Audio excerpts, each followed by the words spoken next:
This one is going to stay with us for a while. Yeah. I can already tell. Okay. We're diving deep into Reza Aslan's take on, well, God history. Right. And what it all means for humanity. Yeah. You know Aslan. Of course. Brilliant religious scholar. Oh, yeah. Author. Never one to shy away from a big question. No. And the source material you sent. Mind-blowing. Really? What is it? A recording of Aslan speaking at the Commonwealth Club. Oh, wow. It's like we're right there in the room with him. That's fantastic. To know. Yeah, it's fascinating to hear his ideas unfold in such a direct way. Totally. And where do we even begin with Reza Aslan? I know, right? His own journey is anything but straightforward. Right. He talks about growing up in a secular, even atheist household in Iran. I did not know that about him. Could you imagine the shift when the revolution erupts? Oh, wow. Yeah. Talk about seeing the power of religion firsthand. Yeah. Even if it wasn't part of his upbringing. And what's really interesting is that even though Aslan's father wasn't religious, he instilled in him a deep respect for faith. I know. And a fascination with different belief systems. Right. It's like that exposure, even in a secular context, planted the seeds for Aslan's later exploration of religion. It's like that quote from Aslan. My dad was the kind of atheist who always had a Prophet Muhammad joke ready. Oh, wow. But even with that background, he has this incredible aha moment that really shifted his worldview. You're talking about his deep dive into the historical Jesus, right? Yes, exactly. Okay. It's a great example of how engaging with the historical and cultural context of a figure can lead you down unexpected paths. Totally. Totally. Wow. Aslan was raised Christian, Okay. but delving into the historical Jesus rather than the divine figure actually led him away from organized Christianity. Interesting. It sparked a more personal, individualized faith, one that wasn't confined by dogma. Wow. And get this, Jesuit priests were the ones who encouraged him to explore Islam. Really? Wow, that's incredible. It's a testament to Aslan's core belief that studying diverse religions shouldn't diminish your own faith, but rather enrich it. He even has this fantastic metaphor. He compares seeking spiritual truth to digging for water. Okay. He says it's better to dig one deep well than many shallow ones. I like that. What do you make of that, listener? Does that resonate with your own experiences? It's such a powerful image, and it leads us to a crucial distinction Aslan makes throughout his work. Yeah. The difference between faith and religion. Tell me more. He argues that faith is intensely personal, emotional even. It's the feeling, the experience of connecting with something bigger than yourself. Yeah. Religion, on the other hand, is the language we use to express that faith. Okay. Think of the rituals, the texts, the doctrines. They're all attempts to articulate this deeply personal experience. And Aslan suggests that even the way we talk about God, the very language we use to conceptualize the divine, has been shaped by something as seemingly mundane as the invention of writing. Hold on, I need to rewind for a second. Ah. What does writing have to do with how we understand God? That's a great question, and it gets to the heart of Aslan's argument. Okay. He posits that before writing, our understanding of the divine was more fluid, more experiential. Right. But when we started writing down stories about gods, we inevitably imposed human characteristics onto them. Really? Motivations, personalities, even flaws. Interesting. It's like that incredible cave painting Aslan talks about, The Sorcerer, dating back almost 20,000 years. Oh, right, yeah. It depicts this figure with the head of a human but the body of an animal, a kind of divine hybrid. Yeah. Aslan uses this as an early example of how we project human-like qualities onto the divine. Right. Even back then, we couldn't help but see ourselves reflected in the things we considered sacred. So we have these early humans creating art, clearly engaging with a sense of something beyond themselves. Yeah. It makes you wonder, what came first? This sense of the spiritual or the development of complex societies? Right. Aslan actually challenges a common assumption here. We often hear that agriculture led to settled life, which then led to the development of religion. Right, right. But Aslan flips the script. He does. He points to evidence like those 100,000-year-old burial sites. Wow. With their elaborate rituals and offerings.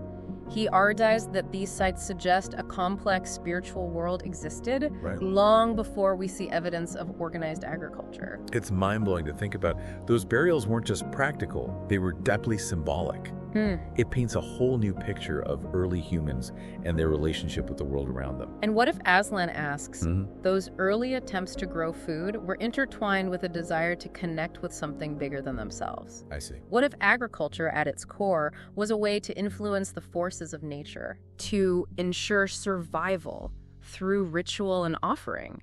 It's a fascinating challenge to conventional thinking. It's like that feeling you get standing in a place like Notre Dame Cathedral, even if you're not particularly religious. Yeah. Aslan uses the example of the fire there, a devastating loss for so many. Yeah. He points out that even in France, a country that isn't predominantly religious today, Right. the fire tapped into something deeper, a collective sense of mourning for this symbol of shared history and spiritual identity.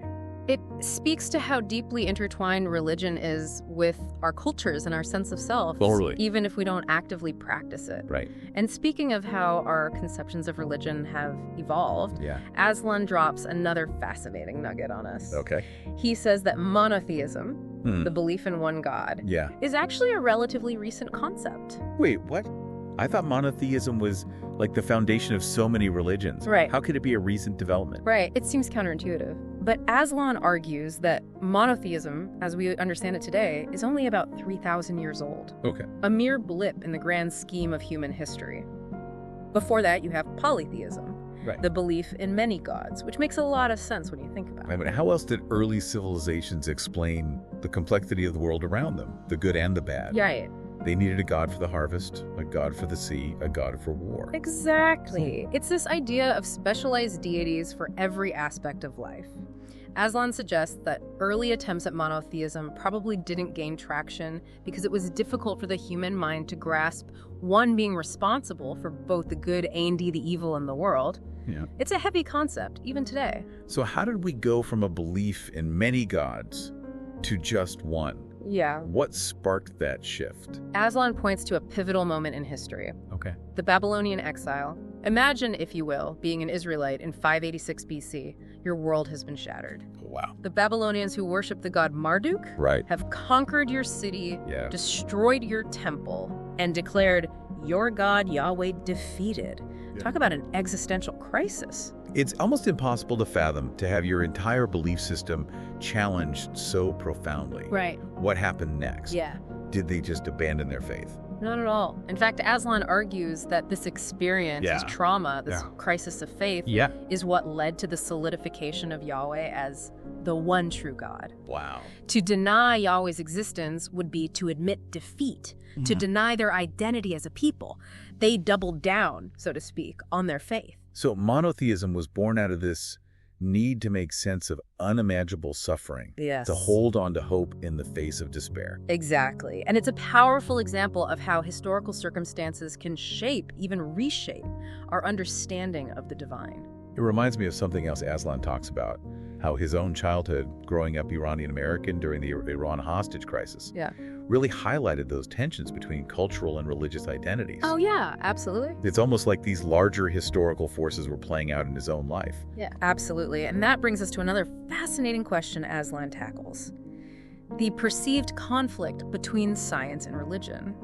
He doesn't see them at odds at all. Really? Yeah. Because that's often presented as this huge divide. Yeah. Science versus religion. Right. Logic versus faith. Aslan challenges that binary.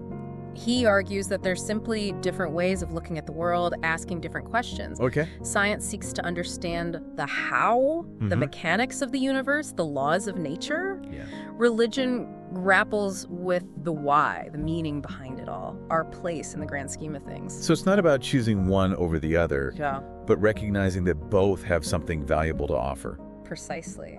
Aslan even suggests that as we delve deeper into the mysteries of the cosmos, science and religion might actually be converging.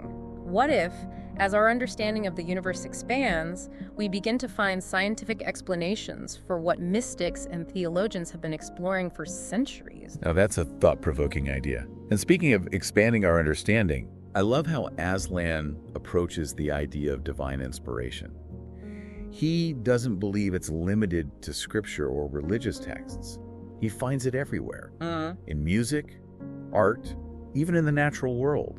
That's what I love about Aslan's approach. Yeah. He breaks down those walls we build Yeah. between different ways of experiencing the world. It's not about limiting the divine to one form of expression, but rather opening ourselves up to the possibility that it exists everywhere, waiting to be discovered. Yeah. He even mentions listening to Abbey Road, the Beatles album, as a deeply spiritual experience for him. It really highlights the deeply personal nature of faith. What constitutes a religious experience for one person might be completely different for another. Sure. But the underlying feeling, that connection with something larger than ourselves, that's a universal language. It makes you think about all the different ways we try to access that feeling, that sense of the divine. And for many religions, that search extends beyond this life. It leads to questions about the afterlife. Of course. But even our concepts of heaven and hell, as Aslan points out, are surprisingly recent developments in human history. Really? He explains the idea of heaven and hell, as we understand it today, as places of eternal reward or punishment, is only about 3,000 years old. Wow. It's a relatively new way of thinking about what happens after we die. So how did people think about the afterlife before that? Right. What did they believe happened? Aslan says that for much of human history, the afterlife was viewed as a continuation of this life. Okay. Not a separate realm of judgment. It wasn't about reward or punishment, but rather a reflection of your earthly existence. Oh, interesting. So if you were a farmer in life, you'd continue to be a farmer in the afterlife. If you were a warrior, you'd continue your warrior ways. It was less about a moral accounting and more about maintaining the social order, even in death. That's a fascinating way to think about it. Right. So it wasn't about being good or bad, but about who you were in the context of your community. Exactly. Okay. And here's where it gets even more interesting. Aslan argues that our conceptions of the afterlife often mirrored the political structures of our societies. Really? As societies evolved from small tribes to city-states and then to vast empires, their ideas about the afterlife shifted as well. So instead of a multitude of gods, each overseeing their own little domain, you had this idea of a single all-powerful king of the gods, ruling over a celestial court, just like an emperor ruled his kingdom. Wow, it's like we couldn't help but project our own systems of order onto the afterlife, as we grappled with the mysteries of death and what might lie beyond. It speaks to those deep-seated human desires for order, for meaning, for something larger than ourselves to believe in. And it circles back to Aslan's central thesis, that the way we conceive of God says more about us, about our hopes and fears and our need to make sense of the world, than it does about any divine being. That is fascinating. It's a powerful idea to sit with. This notion that our search for the divine is ultimately a reflection of our own humanity.